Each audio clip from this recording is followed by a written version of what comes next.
But basically my keystone habit was that I would put my running shoes next to my bed, and then I would sleep in my workout gear that morning. So when I woke up, I was in my running gear or in my, workout gear, and then when my feet touched the floor, they went into the shoes.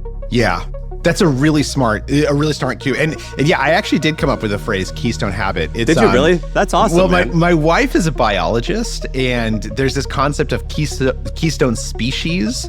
And so I was talking through this idea, which exists in the scientific literature, but had never been kind of called this. And we were like, it's kind of like a keystone habit. But what I love about what you just said is that, so there's a writer named David Epstein who he's written a bunch of books. He will also sleep in his workout clothes.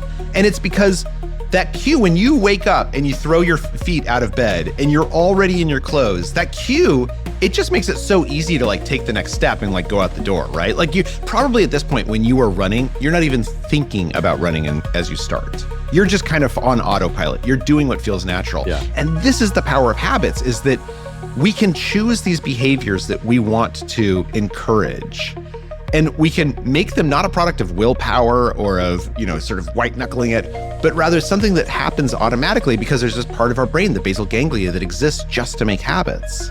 And that's what ultimately makes us successful, is choosing the habits that we want, figuring out how to design them by paying attention to the cues and rewards around them, and then making those behaviors so automatic that you don't have to decide to go for a run in the morning. You don't have to decide to skip that beer. You don't have to decide to sit down and pound out all those emails you've been thinking about. It just happens automatically, and as a result, it feels much easier.